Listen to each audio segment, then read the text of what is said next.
በመጪው እሁድ በሚደረገው የ2026ቱ የፊፋ ዓለም ዋንጫ የፍጻሜ ጨዋታ ላይ የመጀመሪያው አጋማሽ ተጠናቆ ለሁለተኛው አጋማሽ እስኪመለሱ የሚኖረው የእረፍት ሰዓት ከወትሮው በተለየ መልኩ ከ20 እስከ 25 ደቂቃ ሊረዝም እንደሚችል ተጠቆመ። ይህ ሊሆን የቻለው በኒውዮርክ ኒው ጀርሲ ስታዲየም በሚደረገው የፍጻሜ ጨዋታ እረፍት ወቅት ልክ እንደ አሜሪካው ሱፐር ቦwl አይነት የ11 ደቂቃ ግዙፍ የሙዚቃ ትዕይንት ለማቅረብ በመታቀዱ ነው።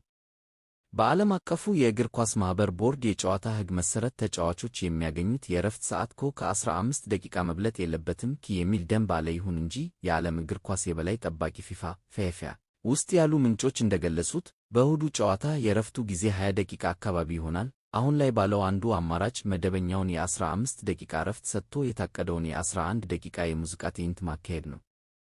ፊፋ ተመሳሳይ ሁኔታ ሲያጋጥመው ይህ የመጀመሪያው አይደለም። ባለፈው ዓመት በኒው ጀርሲ በተካሄደው የዓለም ክለቦች ዋንጫ ፍጻሜ ላይ ኮልድፕሌይ፣ ጄ ባልቪን፣ ዶጃ ካት፣ ቴምስ እና ኢማኑኤል ኬሊ ያቀረቡትን ትዕይንት ተከትሎ የእረፍት ሰዓቱ በአጠቃላይ 24 ደቂቃ መፍጀቱ ይታወሳል። ለእሁዱ ትልቅ የፍጻሜ ጨዋታ እረፍት በሚቀርበው ዝግጅት ላይ ታዋቂዎቹ ድምፃውያን ማዶና፣ ሻኪራ እና የኮሪያው ታዋቂ የሙዚቃ ቡድን ቢቲኤስ በዋና አቅራቢነት የሚሳተፉ ሲሆን ባለፈው ሳምንት ጃስቲን ቢበርም በዝግጅቱ ላይ እንዲሳተፍ ተጋብዟል።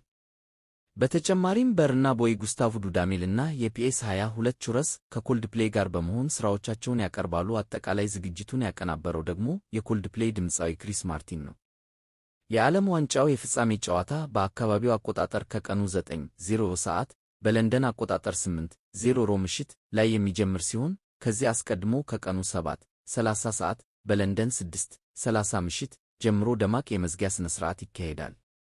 በዚህ ታላቅ የመዝጊያ መርሃ ግብር ላይ ተዋናይ ቶም ክሩዝ፣ ላውራ ፓውሲኒ፣ ኒኮል ሸርዚንገር፣ ሮቢ ዊሊያምስ እና ታዋቂው ዩቲዩበር አይሾው ስፒድ የሚሳተፉ ሲሆን የአሜሪካን ብሔራዊ መዝሙር ደግሞ ጄኒፈር ሁድሰን እንደምትዘምረው ታውቋል።